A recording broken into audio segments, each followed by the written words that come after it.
Assalamualaikum warahmatullahi wabarakatuh. Naradallahu ala syafati Rasulillah sallallahu alaihi wasallam wa ala hadratin Nabi Muhammad sallallahu alaihi wasallam wa alihi wa auladihi wa dzurriyyatihi wa sahabatihi ajma'in wa jami'il malaikatil muqarrabin wa syahidin wa syuhada wa salihin wa jami'il awliya wa salihin al-muqarrabin fi masyariqil ardi wa magharibiha khususan sultan awliya syahadatul qadir jilani radhiyallahu anhu syahadatul muqarrabin wa muhtarasan syahadatul dari wajib awliyati sahabat jawab Allah wajib sultan Umar radhiyallahu anhu wajib awliya wa ila jami'il mu'allifin kutub allati ta'allamna wa khususan khassa ila wa ila qawmin wajib karabatin jiddan dan jami'il masyayikh lahumul fatihah.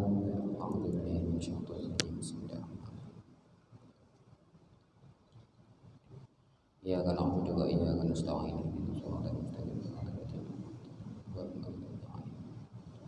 Rabbi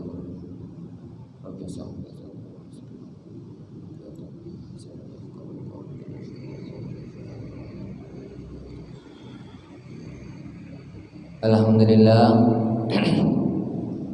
Pagi ini kita bisa berjumpa kembali dalam rangka tetap daripada kajian zakat dan fidyah. Kali ini insyaallah kita akan membahas daripada fidyah. Kemarin kita sudah membahas tentang zakat, jadi kita sudah anggap selesai zakat walaupun sebenarnya masih banyak yang ingin dibahas. Sekarang kita membahas fidyah dan kalau ada waktu nanti kafar sedikit. Fidyah ini tidak pakai proyektor karena anak-anak sudah pulang, jadi yang tukang bawa-bawa akhirnya terbatas, jadi tidak usah pakai proyektor. Yang saya terangkan yang penting materinya runtut dan singkat dan padat.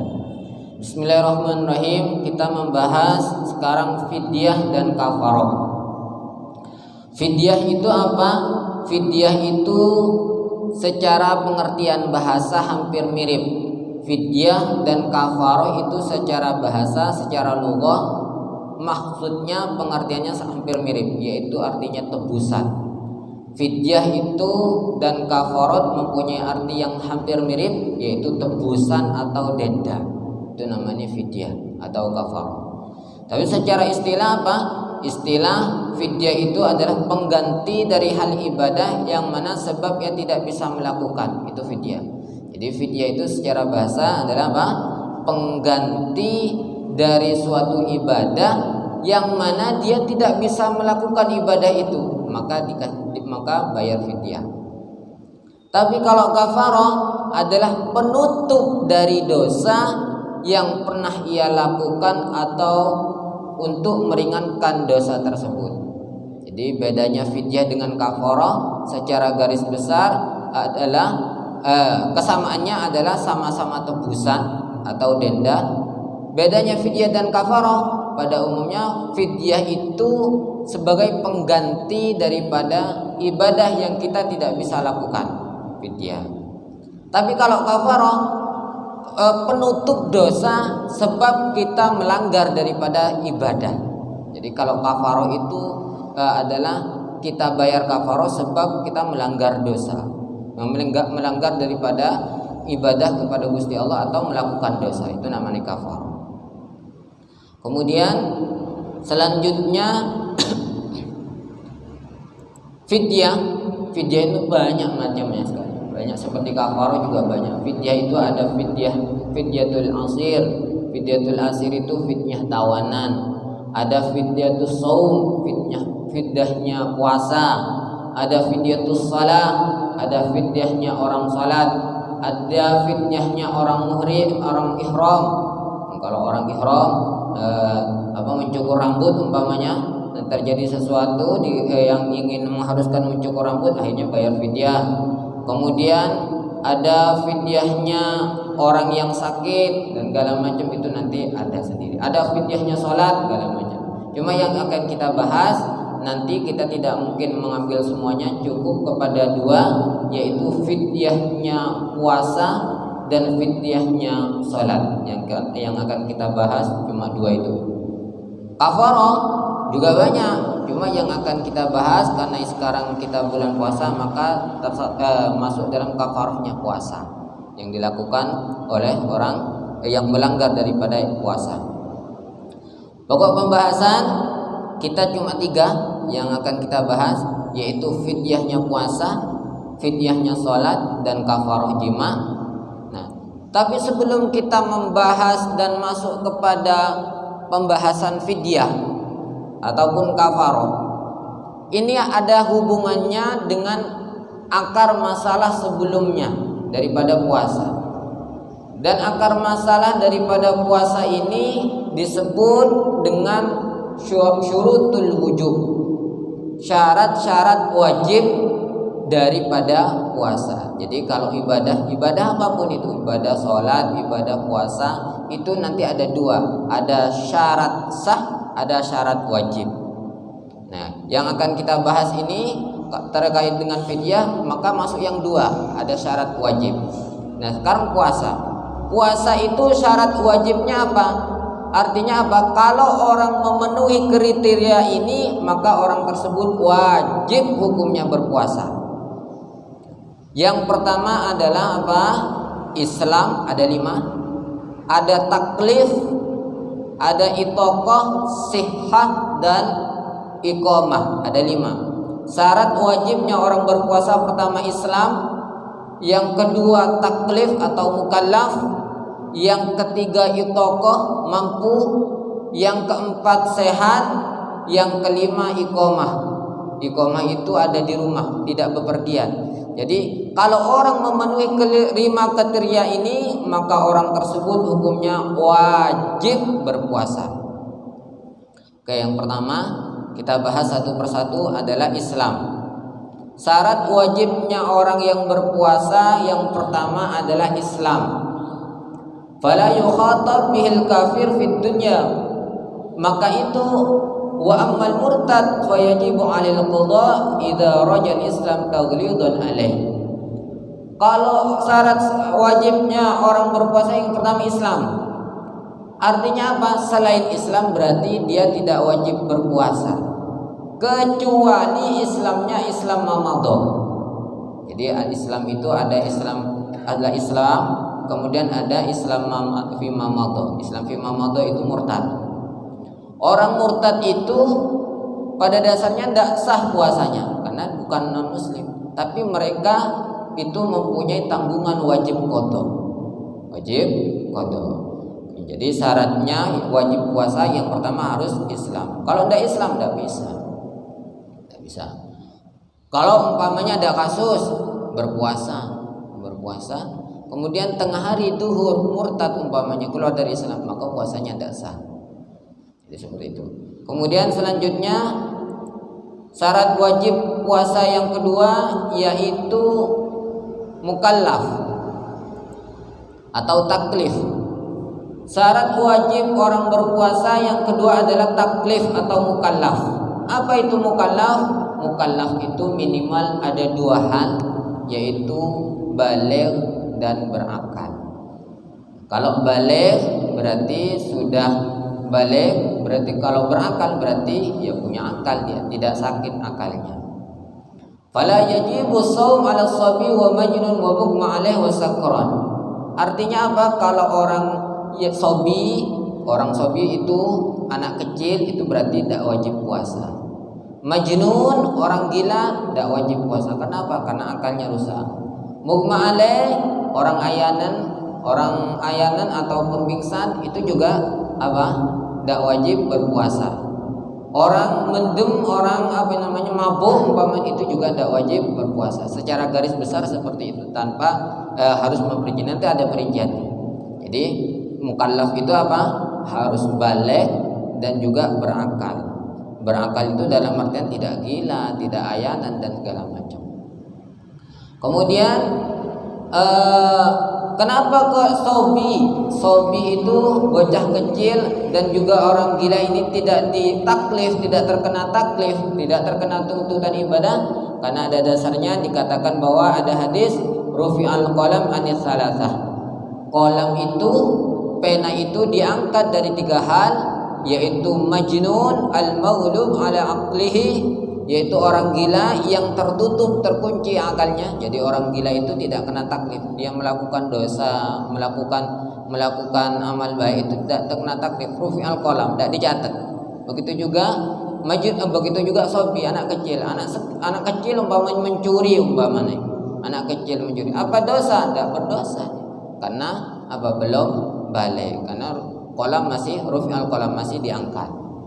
Kemudian namun walaupun anak kecil ini tidak wajib untuk berpuasa, tapi orang tua yu'maru as-sabi wa mithluhu sabiyah bisyami Ramadan li sab'i sinin. Walaupun anak kecil ini pada hakikatnya tidak wajib berpuasa, tapi ketika umur 7 tahun orang tua yang mempunyai kewajiban kepada anaknya. Apa kewajibannya? Yu'mar, memerintah.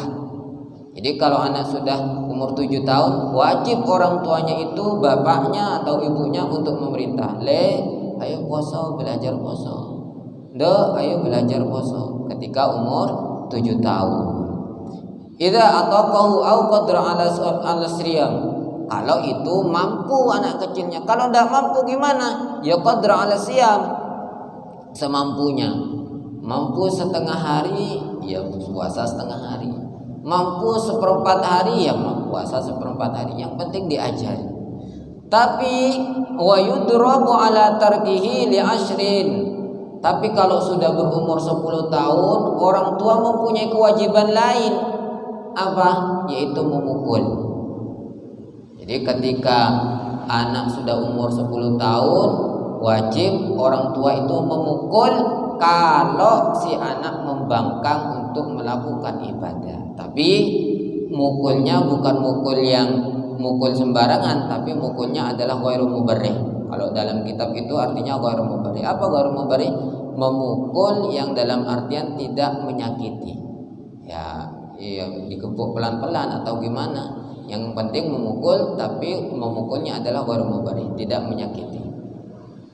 Kemudian hal ini hukumnya wajib bagi orang tua. Jadi kalau orang tua tidak melakukan hal ini, maka hukumnya berdosa. Kemudian selanjutnya akal. Berakal tadi syaratnya wajib puasa itu berakal. Berakal itu apa? Punya akal. Akalnya tidak rusak. Yang dalam kitab itu, karena dalam kitab fikih itu ada 4 hal yang berhubungan dengan akal yang menjadi pembahasan luas. Yang pertama gila, ayan, mabok, mendem, atau yang terakhir tidur. Ada 4 hal. Kalau junun, gila, maka gimana? Junun ini nanti puasanya batal walaupun sedikit terjadi kegilaan. Umpamanya puasa, kemudian ketika asar gila, maka gimana? Batal puasanya. Kalau igma dan syukur, wal igma dan syukur, kalau orang ayanan ataupun orang pingsan ataupun orang yang mendem itu mabuk umpamanya, akalnya sudah rusak, hilang, tidak sadar. Idza amma jami'un nahar batala shaum. Kalau umpamanya mulai dari pagi subuh sampai maghrib itu ayanan terus, tidak sadar, atau mabuk terus tidak sadar mulai dari subuh sampai maghrib, maka gimana? Maka puasanya tidak sah, batal. Umpamanya sekarang tadi malam Zaid umpamanya sahur, kemudian puasa umpamanya. Ketika sebelum tulu'ul fajar, sebelum masuknya fajar, tulu'ul fajar, sebelum masuk subuh, mabuk Zaid, mungkin minum minuman atau apa, maka gimana? Sampai mabuknya itu sampai maghrib, maka gimana? Hukumnya nanti puasanya batal, tidak sah. Tapi kalau seumpama mabuknya atau ayanannya atau pingsannya itu sempat sadar walaupun sebentar, maka sah puasanya. Umpama Zaid sudah niat puasa, setelah tarawih itu niat puasa, kemudian setelah tarawih umpamanya mabuk-mabukan Zaid, atau minum sesuatu atau melakukan sesuatu yang mana bisa mengakibatkan dirinya pingsan atau mengakibatkan dirinya ini mabuk umpamanya. Terus berlangsung sampai mulai daripada subuh sampai hampir maghrib. Maghrib kurang 5 menit sadar. Maka gimana? Hukumnya sah puasanya. Jadi seperti itu. Bedanya kalau gila dan ayanan dan mendem, orang mendem seperti itu. Tapi kalau tidur itu juga kan akalnya hilang, dia tertutup juga.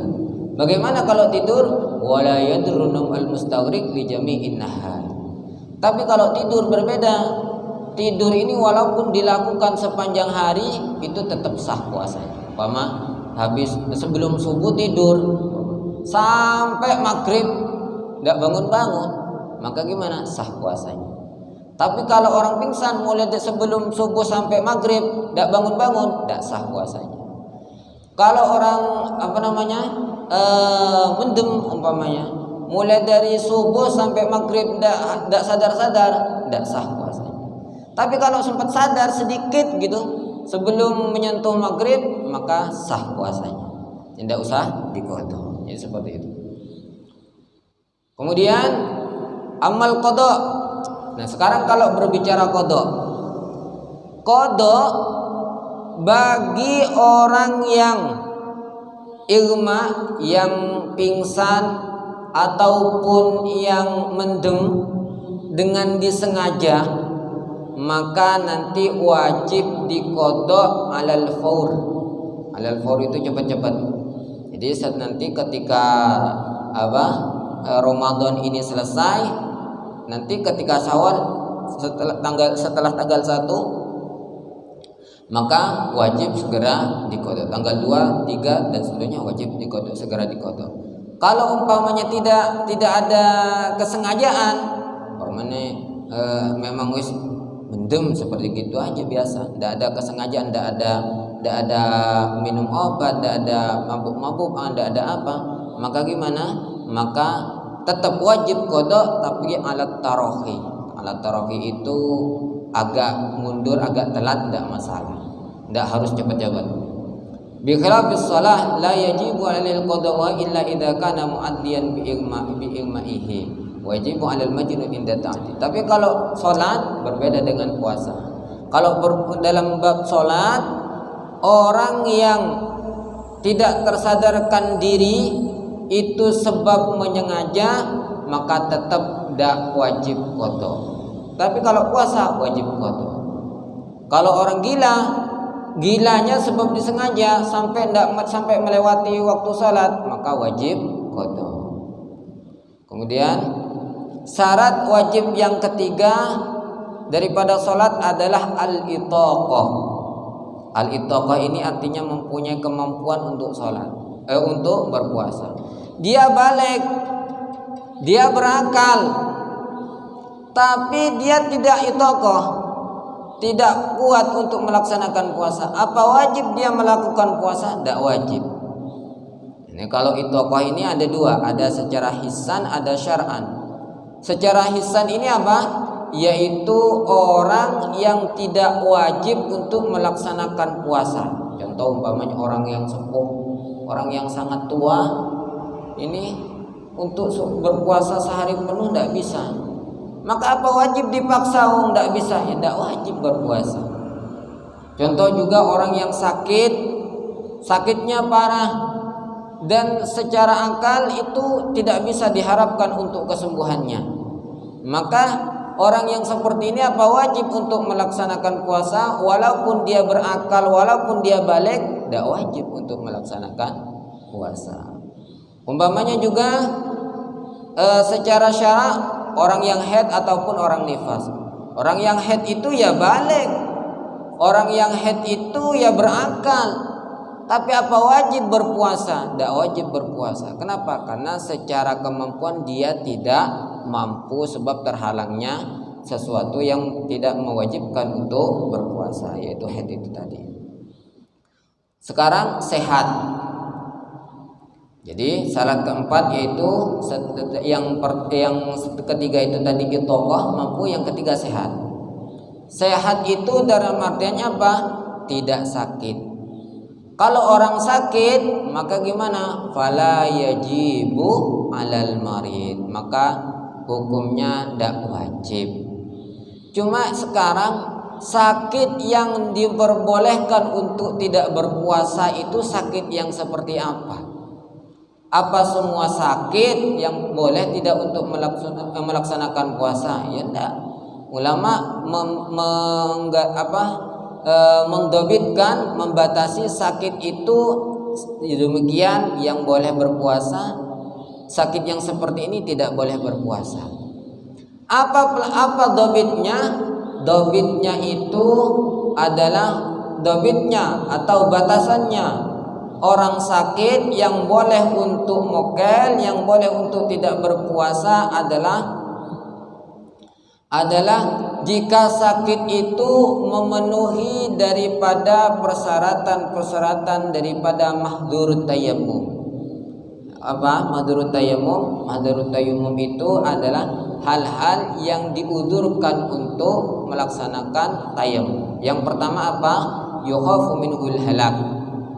Saya ini kalau berpuasa nanti saya bisa mati umpamanya, maka tidak wajib berpuasa. Atau ketika berpuasa ta'akhur syifa, lama nanti saya sembuhnya, ini saya punya penyakit seperti ini, sakit, tapi kalau berpuasa nanti apa? Sakit saya malah lama sembuhnya. Seharusnya sebulan sembuh, ketika berpuasa nanti malah 3 bulan, 5 bulan dan seterusnya tidak sembuh-sembuh. Maka gimana? Yang sakit seperti ini apa boleh tidak berpuasa? Boleh tidak berpuasa. Kemudian ziyadatul marad, sakitnya bertambah. Sakitnya bertambah. Umpama sakit biasa. Tapi ketika melaksanakan puasa nanti akan bertambah parah. Maka gimana? Maka tidak wajib untuk melaksanakan puasa. Jadi perkara-perkara yang menjadi udzur dalam hal tayammum maka boleh untuk tidak melaksanakan puasa. Kemudian wala yajibu ala tabinul niat. Sekarang kalau umpamanya sakit, orang sakit, apa tetap wajib niat? Apa tetap wajib niat? Umpamanya tergantung gimana. Umpamanya jika ada orang sakit yang sakitnya itu qoblal fajar, fa illam yujad wajib alaihi tabiid wassaum. Umpamanya dia sakit tapi sakitnya sebelum fajar, sebelum fajar berarti sebelum subuh, maka apa? Maka tidak wajib untuk niat. Tapi kalau umpamanya sakitnya itu setelah fajar, maka nanti apa? Tetap wajib untuk melaksanakan niat. Jadi seperti itu. Jadi niatnya wajib jika sakitnya itu sudah terasa sebelum fajar. Tapi kalau sakitnya baru setelah fajar, setelah subuh umpamanya, maka gimana? Maka wajib untuk melaksanakan niat. Jadi seperti itu. Wa tajibu niyatut tarakhus indal fitri lil marid alladhi yurja barahu li tamyiz fitril mahbub ghairi. Kemudian ini lagi. Kemudian ketika orang sakit, ini penting dan hukumnya wajib. Tidak melaksanakan ini haram hukumnya. Orang sakit, orang musafir yang diperbolehkan untuk untuk tidak berpuasa, ketika mokel hukumnya wajib untuk tarhus, niat tarhus. Niat tarhus itu apa? Yaitu niat untuk mengambil rukhsah, mengambil kemurahan yang diberikan oleh Gusti Allah. Kalau cuma mokel sakit umpamanya, kemudian sakitnya ini boleh untuk tidak berpuasa, akhirnya panjenengan makan umpamanya, tidak diniati seperti itu, haram hukum. Begitu juga musafir, panjenengan umpamanya perjalanan dari Tulungagung ke Surabaya, kan itu sudah jarak yang membolehkan untuk tidak berpuasa, tapi panjenengan ketika mokel di jalan tidak niat tarahus, tidak niat untuk mengambil kemurahan, maka gimana hukumnya? Haram. Oke, jadi ada aturannya orang tidak mokel dan tidak mokel itu. Kemudian selanjutnya masih terkait dengan sakit. Wa dzakara Syekh Abu Khudair fi Nihayatul Amal. Syekh Abu Khudair ini menyebutkan dalam kitab Nihayatul Amal, orang sakit itu salah satu ahwal, ada 3. Orang yang sakit itu ada 3. Yang pertama, sakit yang membolehkan untuk mokel, untuk tidak berpuasa, yaitu apa? In tawahhama dararan yubihu at-tayammum. Sakit yang nomor 1 ini boleh untuk mokel tapi hukumnya makruh. Sakit yang seperti apa? Sakit yang mana dia mempunyai tawahum, mempunyai perkiraan, mempunyai prasangka, mempunyai perasaan, kalau saya nanti teruskan puasa ini, nanti saya akan mendapatkan bahaya terhadap diri saya. Maka yang seperti ini, sakit yang seperti ini, hukumnya boleh untuk melaksanakan hukumnya boleh untuk tidak berpuasa, tapi hukumnya makruh. Kedua, sakit yang mana haram ketika melaksanakan puasa, apa? Wa in tahaqqaqa ad-darar al-madhkur aw ghalaba 'ala dhanni intaha bihil 'udhr ila al-halak aw dhahaba manfaati udwin. Ada juga orang yang berpuasa itu hukumnya haram. Kapan? Ketika ada orang yang sakit, yang mana sakitnya itu nyata, jika melaksanakan puasa nanti akan membahayakan diri saya. Atau dengan prasangka yang kuat, tidak yakin, tapi ada prasangka yang kuat, ketika nanti saya berpuasa nanti akan membahayakan diri saya, maka ini hukumnya haram berpuasa. Okay? Wa in kana al-marad khafifan bihaitsu la tawam fi darar yu'tayum harum al-fitr wa wajib as-shaum. Ada juga sakit yang mana haram ketika untuk mokel, yaitu sakit apa? Sakit yang tidak berat.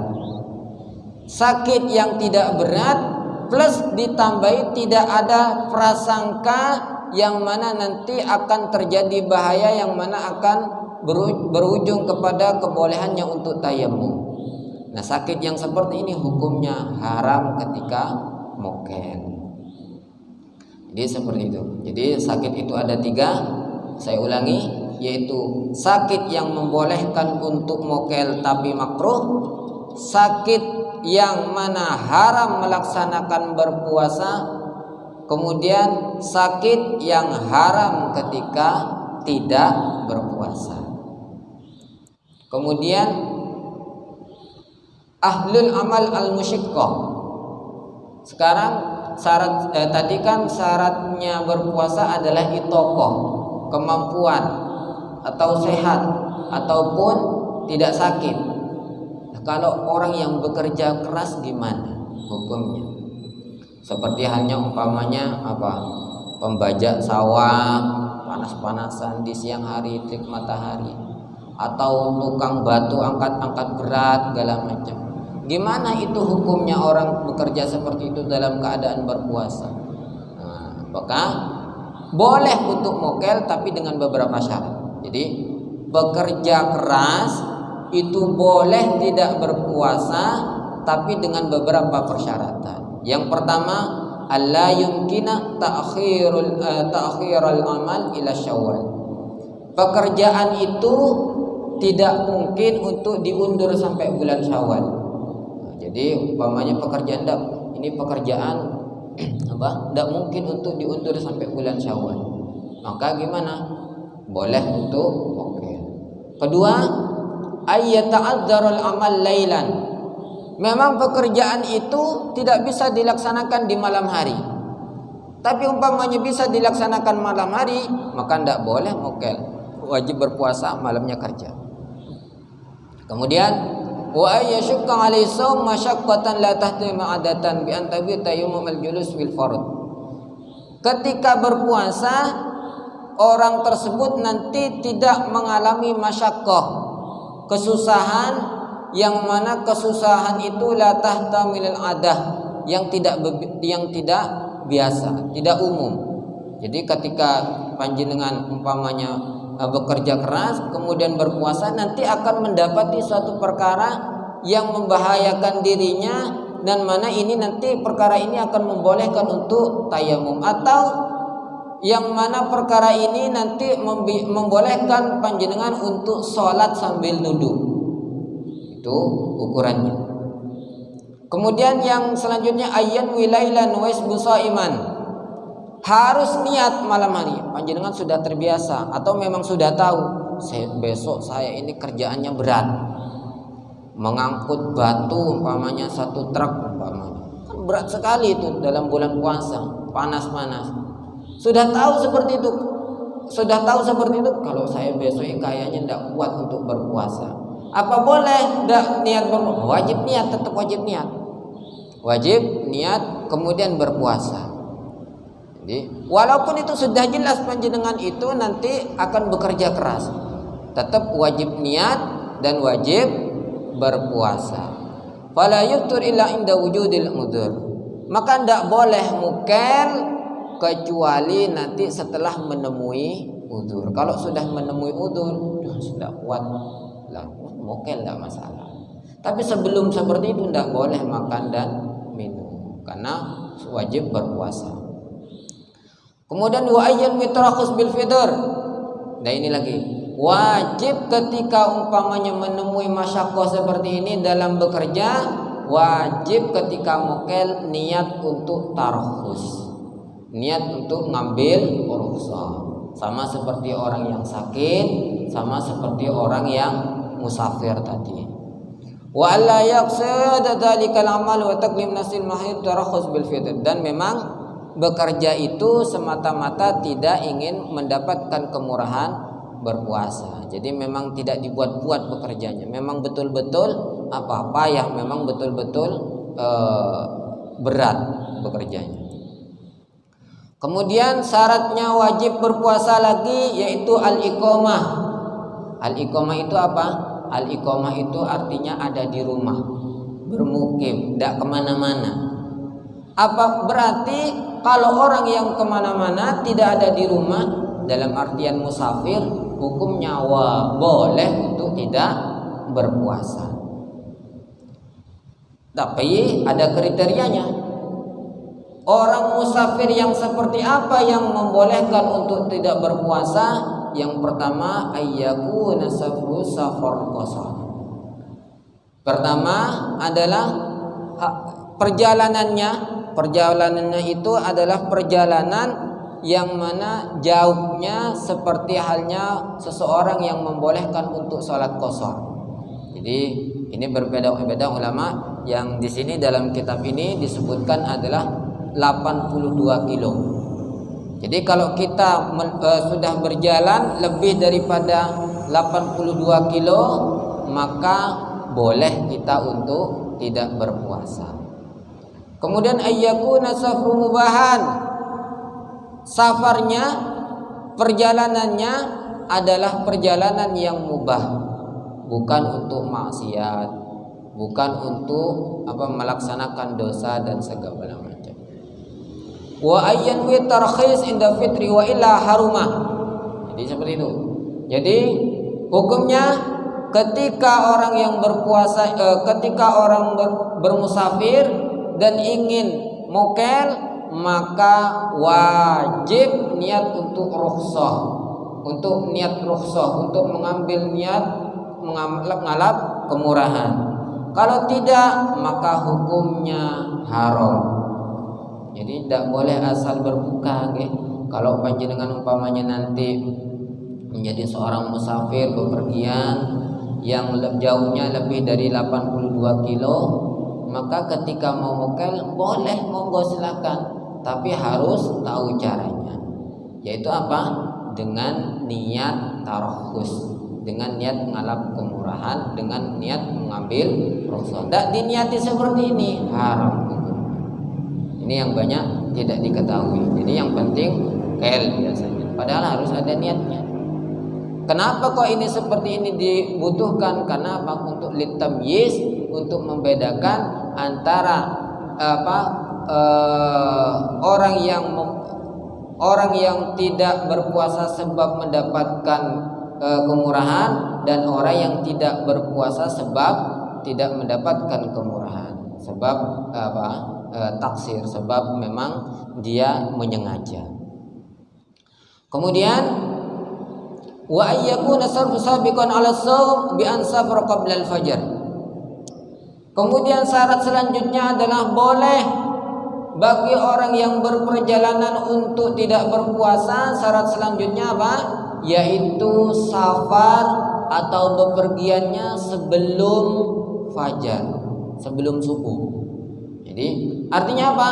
Kalau panjenengan walaupun bepergian sejauh 82 kilo lebih dan perjalanannya itu perjalanan yang dibolehkan, tidak dengan sebab maksiat, tapi ternyata panjenengan berangkatnya dalam perjalanan itu setelah subuh, maka apa?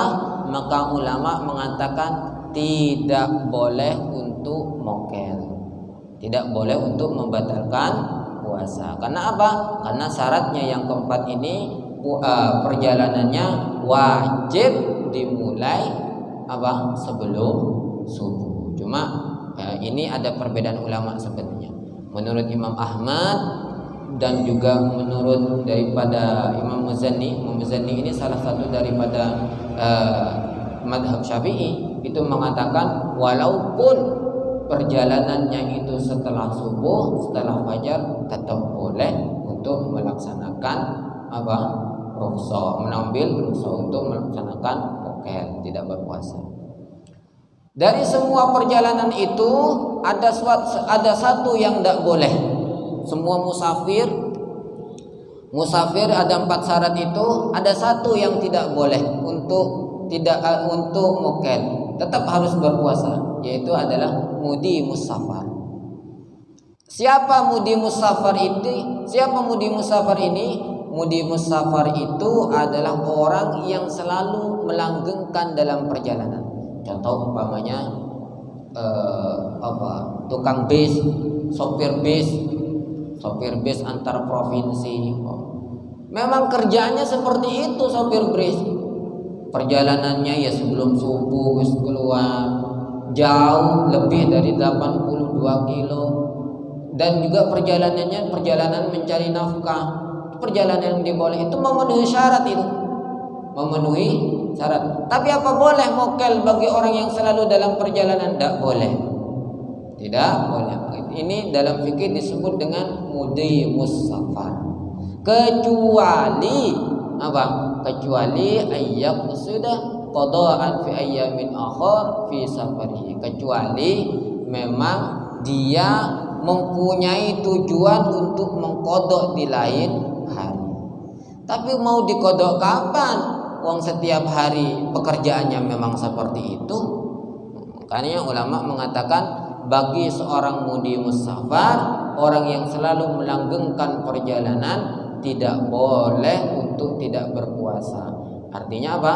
Harus berpuasa. Kenapa? Karena ulama mengatakan isqatul wujub bil kulliyah, karena orang yang ketika mudi musafar ini tidak berpuasa, dibolehkan untuk tidak berpuasa, maka isqatul wujub bil kulliyah. Artinya apa? Yaitu nanti bisa menggugurkan semua kewajiban daripada berpuasa. Karena apa? Karena memang kerjaannya sehari-hari menjadi musafir. Kalau ini mendapatkan rukhsah, terus kapan puasanya? Kemudian selanjutnya, nah kita masuk kepada pokok pembahasan, yaitu fidyah. Aqsamul iftar bi'tiba mariyazun bisabi arba'atun. 4 hal dalam hal kebolehan untuk melaksanakan untuk tidak berpuasa. Jadi kan tadi disebutkan ada beberapa syarat wajib, ada orang yang boleh berpuasa, ada yang tidak berpuasa. Tapi tidak berpuasa itu bukan berarti kok tidak berpuasa ya sudah tidak berpuasa. Tetap ada konsekuensinya. Ya, tetap ada konsekuensinya. Konsekuensinya apa? 2, yaitu qada dan fidyah.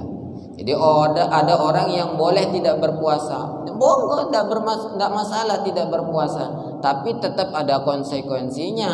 Apa? Yaitu qada dan fidyah.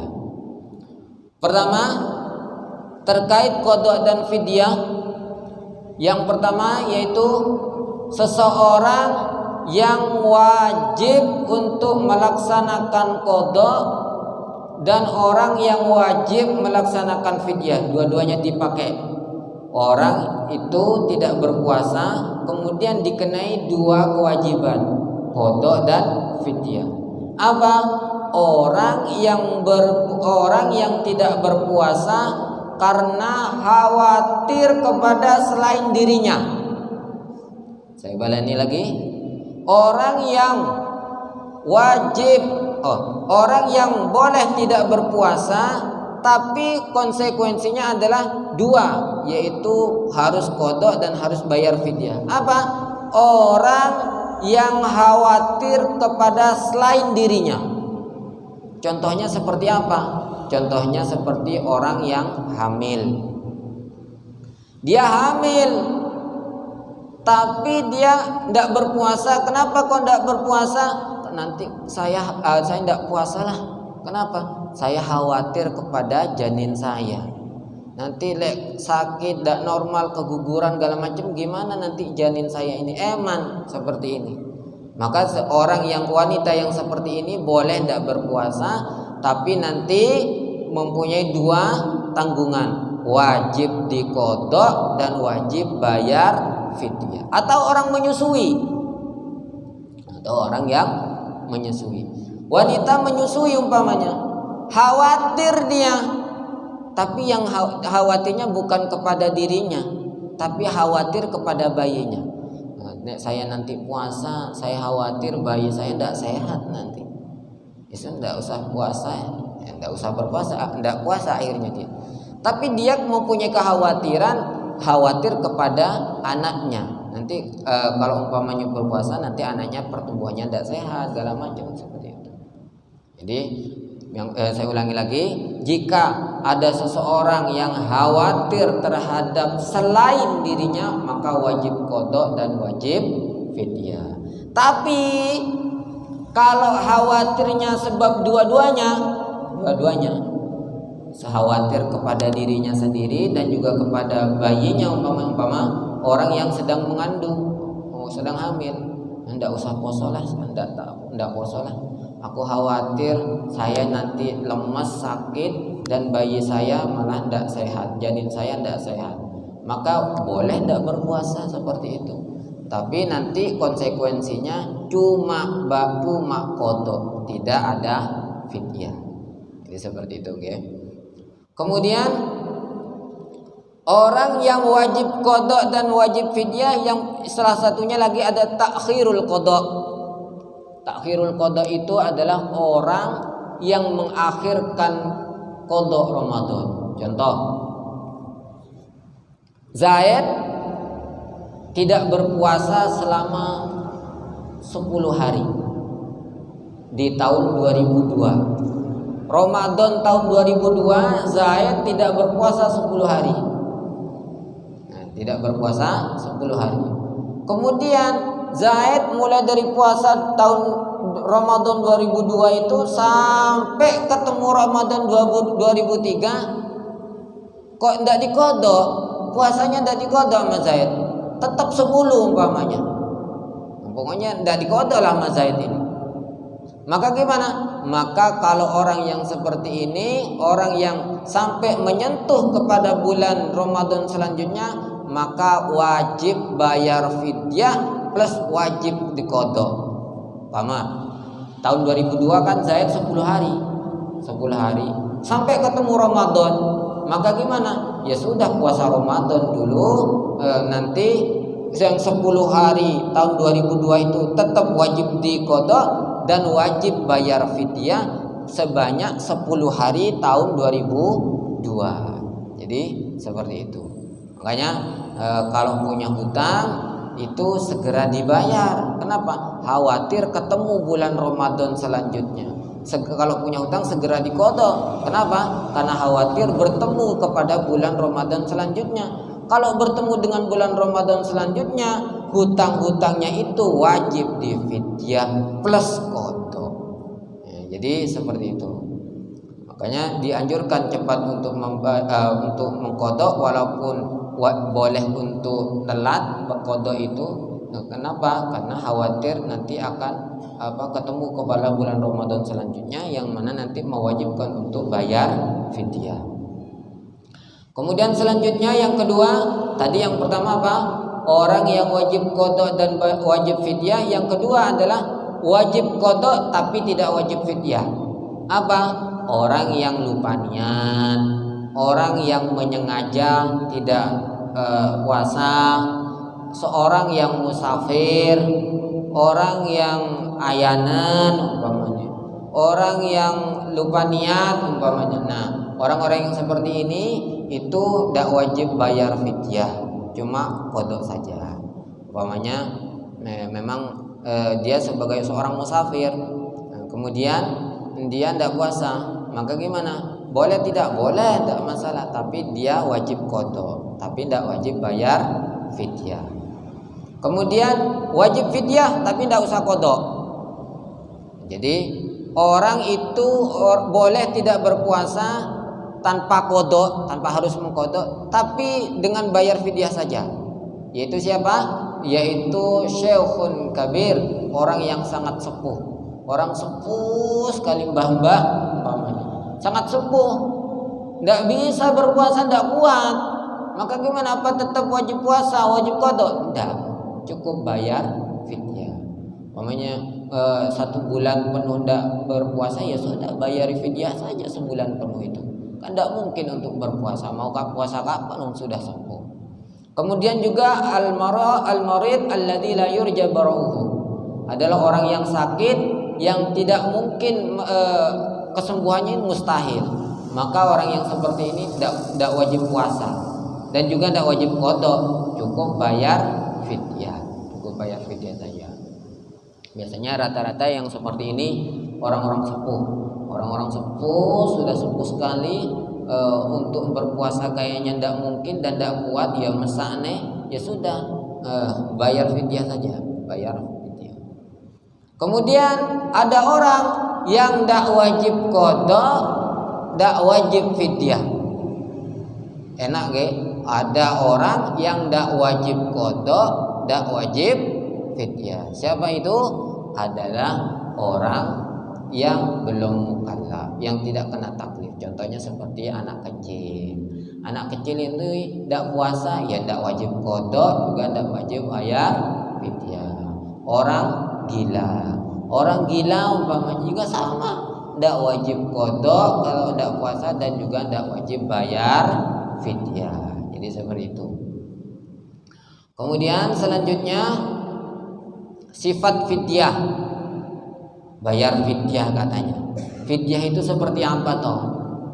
Fidyah itu ukurannya 1 mud. Oke, Bapak Ibu. Ukurannya fidyah itu 1 mud. 1 mud ini ulama ya beda-beda, tapi tidak ada yang sampai 1 mud. Ini dalam kitab yang pertama 675 gram. ada yang 510 gram. Jadi saya ulangi, 1 mud itu ukurannya berapa? Ya ada 675 gram, ada yang mengatakan 510 gram. Artinya tidak sampai 1 kilo, itu 1 mud. Kemudian sifatnya fidyah lagi adalah taqarrarat al-fidyah bi takriri sinin 'alal asah. Menurut qaul asah, ketika fidyah itu tidak terbayarkan di tahun yang harus dibayar, maka nanti akan berlipat-lipat ganda. Contoh, sekarang tahun 2003. Ada orang tahun 2000 itu tidak berpuasa 10 hari, katakan 10 hari. Tahun 2000 Ramadan tahun 2000 itu tidak puasa 10 hari. Tidak puasa 10 hari. Kemudian berarti gimana? Berarti ketika tahun 2001 dia wajib membayar 10 mud. Kemudian ketika itu tidak dibayar, ya tidak bayar mud, tidak bayar fidyah. Kemudian sampai menyentuh 2022, maka yang tadinya 10 meningkat lagi menjadi 20. Sampai 2003 tidak dibayar, maka menjadi 30 mud. Jadi seperti itu. Jadi fidyah itu per tahun ke tahun. Kalau tidak dibayarkan, maka nanti akan berlipat-lipat. Saya itu pengalaman pernah, Bapak Ibu, ada TKW, ATKI. Katanya kalau tidak salah ke Taiwan. Dia itu selama di Taiwan puluhan tahun itu tidak pernah puasa. Kemudian datang ke Indonesia bisa puasa, bisa beribadah dengan tenang, intinya bisa berpuasa lah. Akhirnya curhat, minta tolong ke saya itu selama di Taiwan tidak berpuasa, Gus. Gimana, Gus? Ya tetap wajib qadha, Pak. Tetap wajib qadha saja. Ya enggak plus fidyah.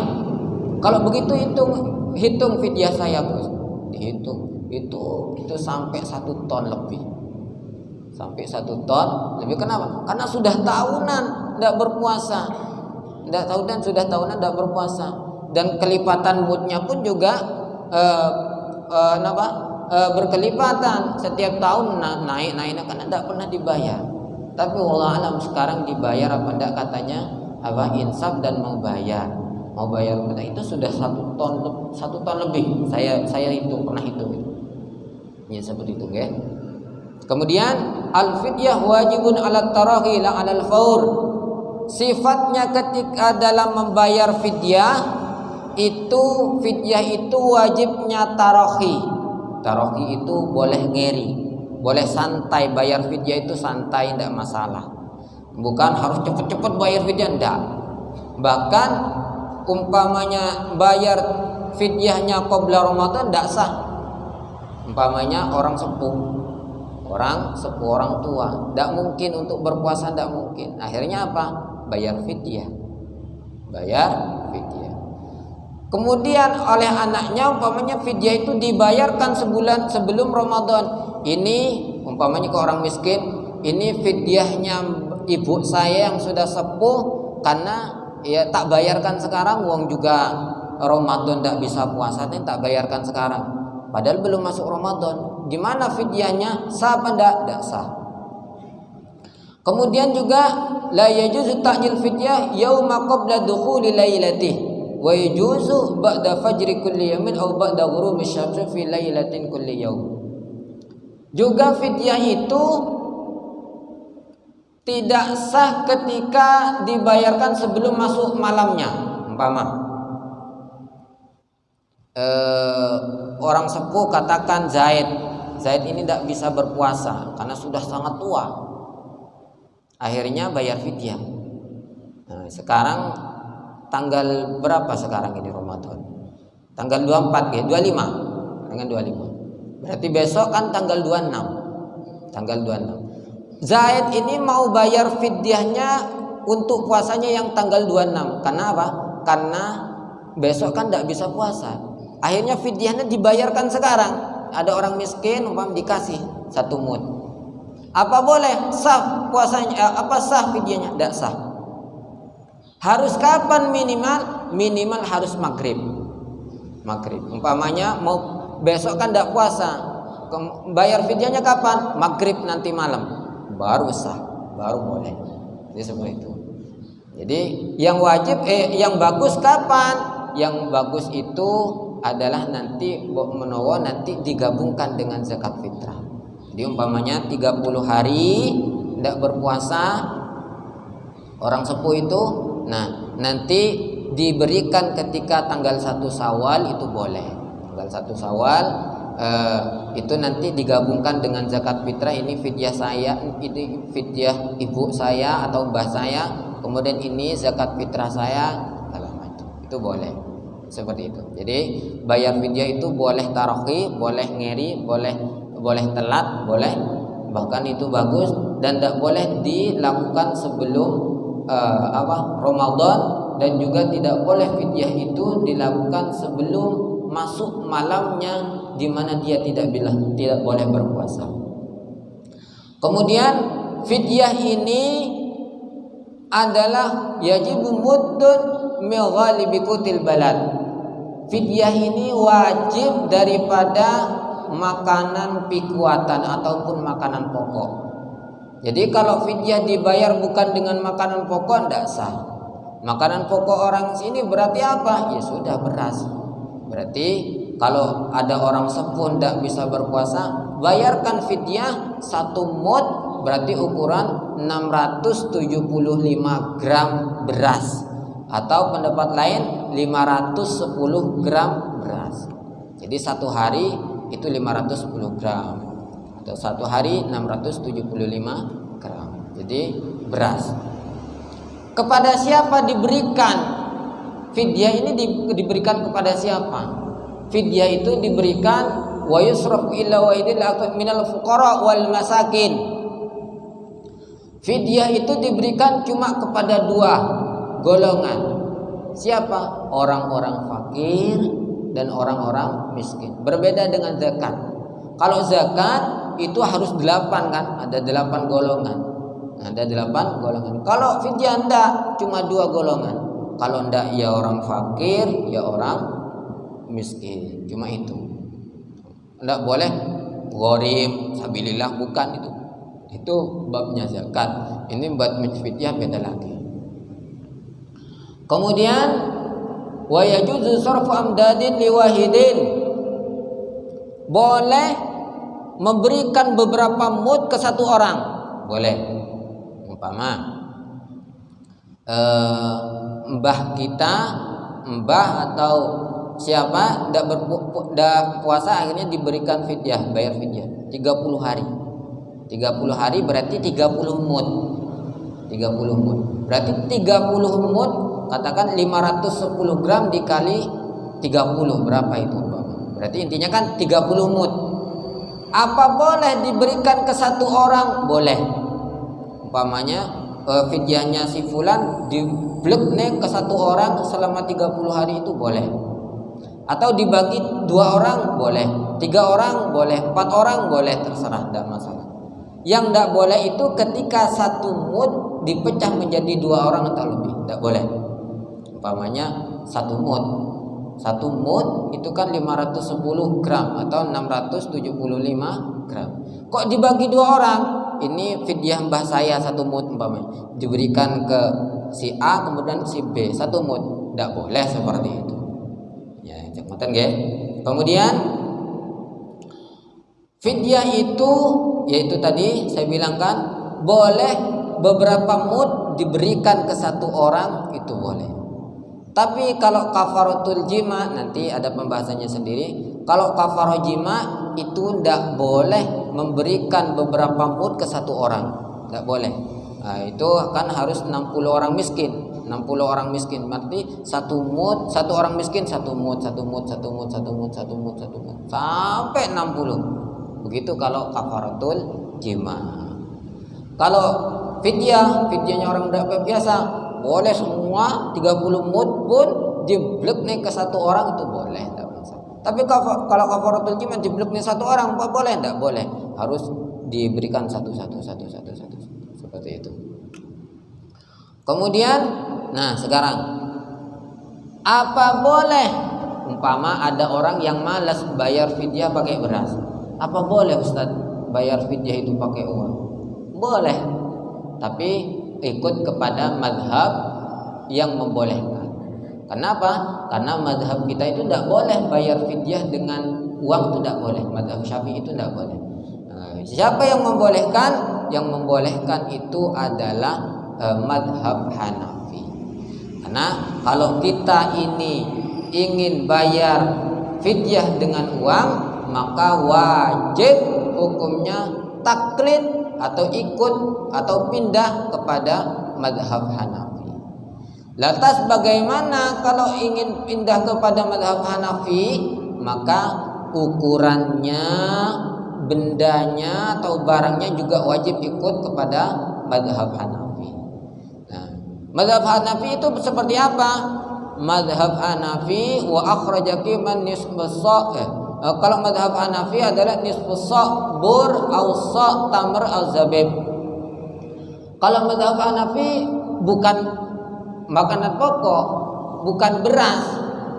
Tapi apa kalau mazhab Hanafi adalah bur, gandum atau kurma atau zabib. Zabib itu apa? Kurma garing. Jadi yaitu gandum dan kurma. Tidak boleh apa? Beras tidak boleh. Pun ukurannya bukan mud, tapi sok. Tapi sok. Nah, kalau ikut mazhab Hanafi gimana caranya? Yaitu akhrajaki mah nisfus sa' laqimatul mud. Jadi kalau ikut kepada mazhab Syafi'i, Hanafi wajib bayar uang sebesar setengah sok dari apa? Dari kurma ataupun gandum. Nah, kalau satu sok ukurannya dalam mazhab Hanafi ini kira-kira 4 kilo. 4 kilo. Jadi kalau dalam mazhab Hanafi ini sekitar 4 kilonan. Maka nanti yang dibayar kalau ikut mazhab Hanafi setengah soknya berarti berapa? 2 kilo. Berarti kalau panjenengan ingin bayar fidyah ikut mazhab Hanafi, dilihat di pasar. Panjenengan ke pasar, kurma 1 kilo berapa? Katakan umpamanya berapa? 15.000. Benar? 50. Nah, kurma 50.000 1 kilo.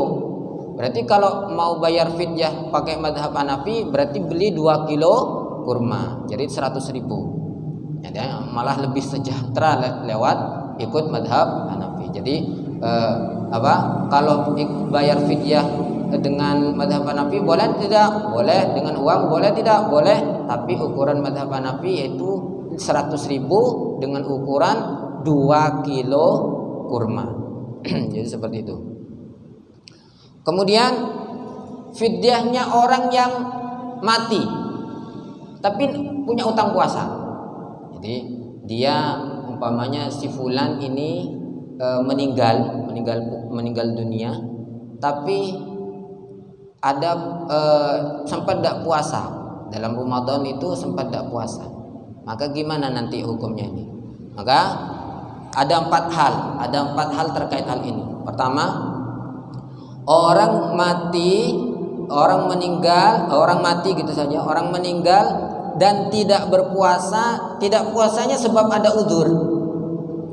Kemudian mati, jadi gini ya, saya balik lagi.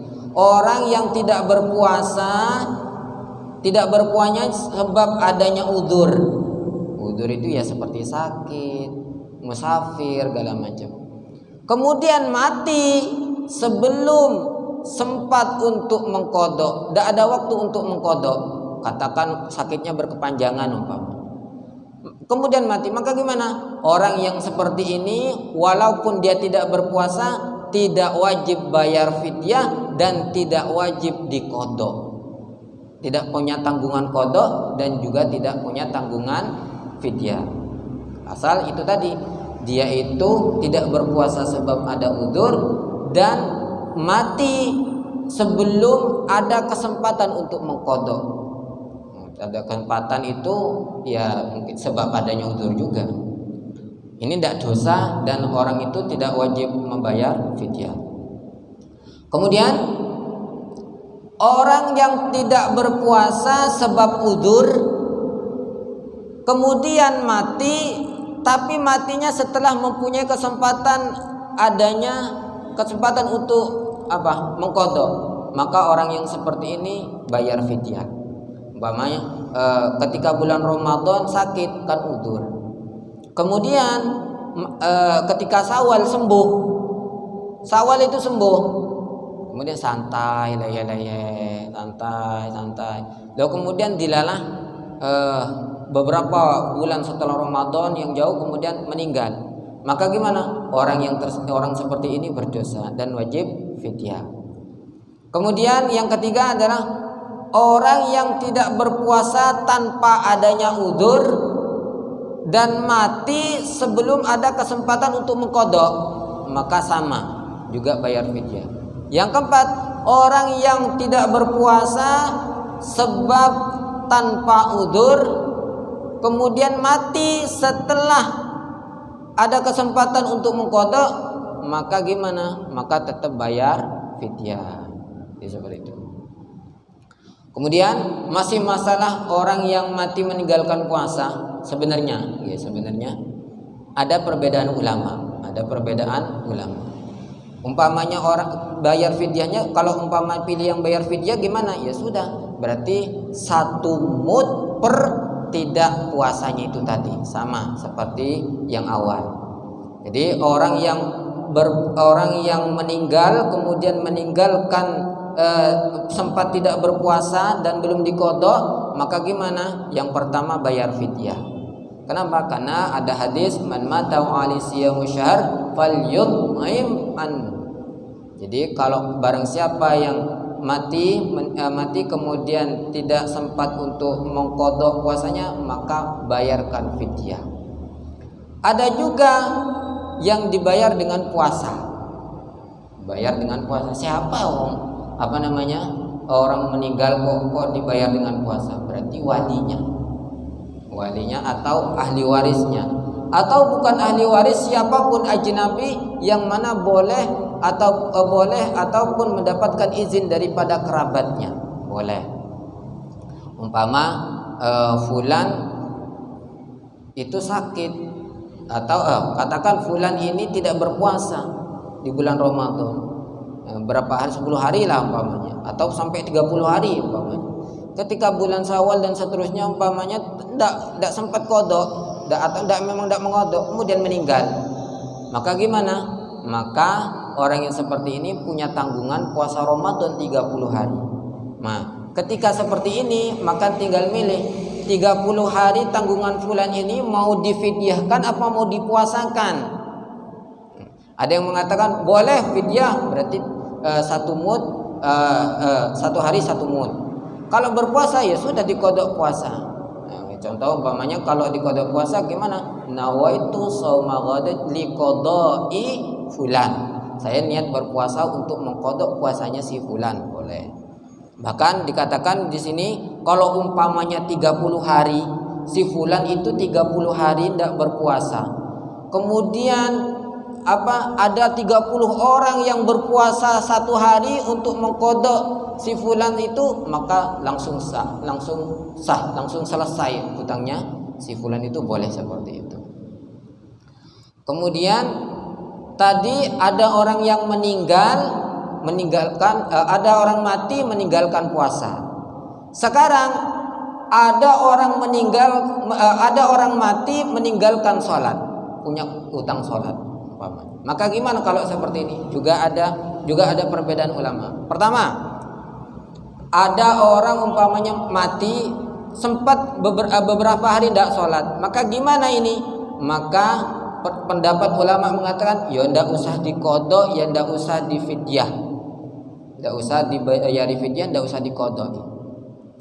Pendapat kedua, dikodok, ya sholatnya dikodok oleh ahli warisnya atau kerabatnya, tapi tidak usah bayar fidyah. Kemudian pendapat ketiga, boleh cukup di fidyah tanpa dikodok, boleh, terserah.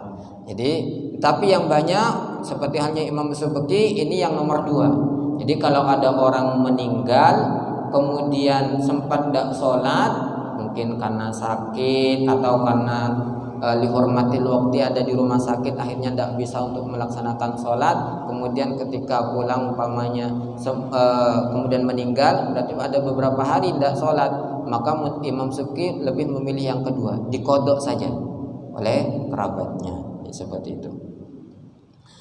Mungkin itu habis daripada pembahasan fidyah. Diteruskan dengan kafarah napa boten? Napa sudah ditutup saja?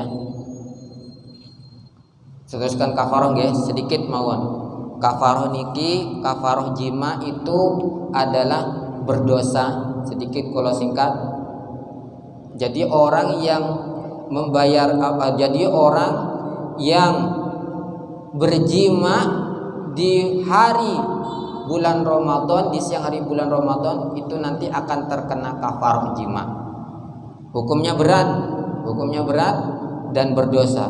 Apa kewajibannya orang yang bayar kafarah jima ini? Yaitu pertama, memerdekakan budak. Budak kan tidak ada sekarang, gugur berarti. Di bawahnya, kalau tidak bisa memerdekakan budak apa? Puasa 2 bulan berturut-turut. Puasa 2 bulan berturut-turut. Kalau tidak bisa, ketiga, memberi makan 60 orang miskin. 60 orang miskin. Jadi luar biasa, dan itu harus satu persatu, tidak boleh seperti fidyah. Harus satu harus menemui 60 orang miskin. Jadi seperti itu. Tapi ada syaratnya. Ada beberapa persyaratan daripada kafarah jima. Pertama, yaitu ada di bulan Ramadan. Melakukan jimanya itu di bulan Ramadan. Kalau di luar Ramadan gimana? Apa wajib kafarah? Enggak. Umpama di bulan-bulan lain di luar Ramadan, tapi puasanya sama wajib. Puasa umpamanya mengkodok bulan Ramadan umpamanya. Punya puasa, kodaan puasa, kemudian puasa akhirnya di bulan Ramadan, puasa kodok. Lah siang hari berjima umpamanya di bulan Dzulhijjah umpamanya. Apa wajib kafarah? Enggak wajib kafarah. Karena kafarah jima itu hanya ada di bulan Ramadan. Kemudian ayyakuna al-yawm alladhi yafsadu kamilan. Wajibnya itu adalah yauman kamilan, sehari penuh. Umpamanya tidak sehari penuh, maka gimana? Tidak wajib kafarah. Umpamanya yauman kamilan seperti ini. Umpamanya Zaid melakukan jima di siang hari. Kemudian mati sebelum maghrib, apa wajib kafarah? Zaid tidak wajib.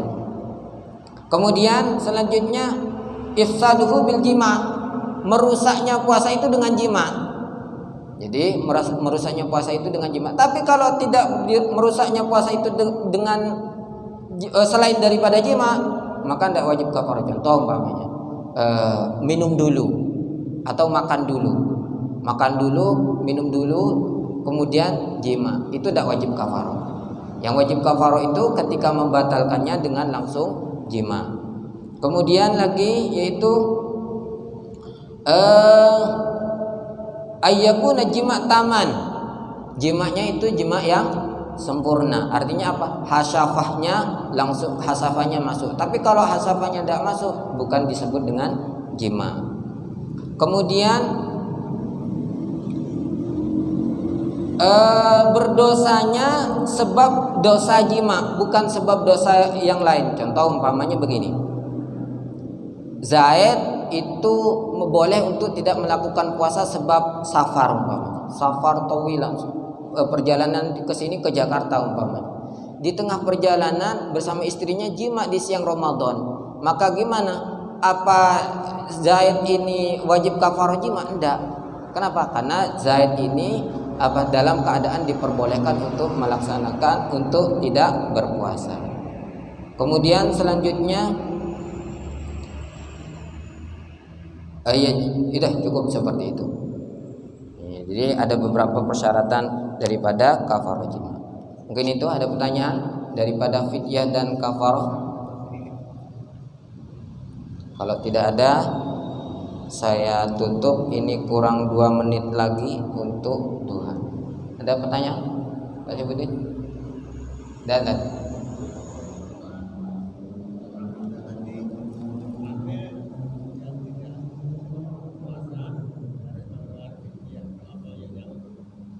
orang hamil, orang hamil. Oh, orang hamil, yaitu tadi orang hamil atau orang menyusui. Ini tidak ada slide-nya tadi masalahnya. Orang hamil atau orang menyusui itu nanti bayar fidyah to atau kodok to, atau dua-duanya. Dilihat. Kalau orang hamil atau orang menyusui ini tidak berpuasa sebab dia khawatir kepada janinnya, sebab dia khawatir kepada anaknya saja, maka dia terkena 2 kewajiban, qada dan fidyah. Tapi dia khawatir kepada dirinya atau kedua-duanya, dirinya dan anaknya, maka cuma wajib qada tanpa fidyah, Jadi seperti itu. Ngerti nggih? Jadi saya baleni lagi, orang hamil atau orang menyusui jika dia khawatir kepada janinnya saja atau anaknya saja, nanti terkena 2, qada dan fidyah. Tapi dia kalau khawatir kepada dua-duanya, ya khawatir kepada dirinya dan juga bayinya, maka nanti cuma terkena 1, yaitu wajib qada. Ngoten. Lagi? Pun nggih? Ada pertanyaan lagi? Bon. Kalau tidak ada, saya tutup. Mohon maaf sekali, ini pertemuan terakhir selama saya mengisi daripada bulan Ramadan di Masjid Al-Ikhlas ini. Saya mohon maaf lagi jika banyak salahnya, dan pastinya jika ada banyak kesalahannya, mohon maaf sekali. Saya berharap dan saya minta kepada Gusti Allah, semoga sedikit yang saya sampaikan, ilmu yang saya sampaikan mulai dari awal sampai akhir ini bisa menjadi ilmu yang manfaat dan barokah fid dunya wal akhirah, hatta auladina wa dzurriyyatina wa li jami'il ummati Nabi Muhammad bi barakati asraril Fatihah.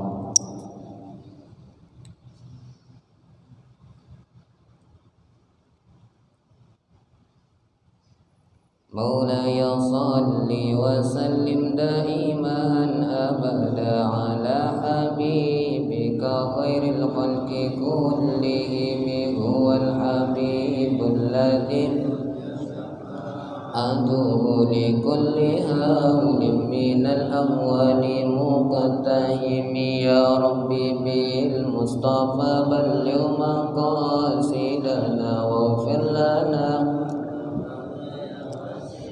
الكرم صلى الله ربنا على نور المبين أحمد المصطفى سيد المرسلين وعلى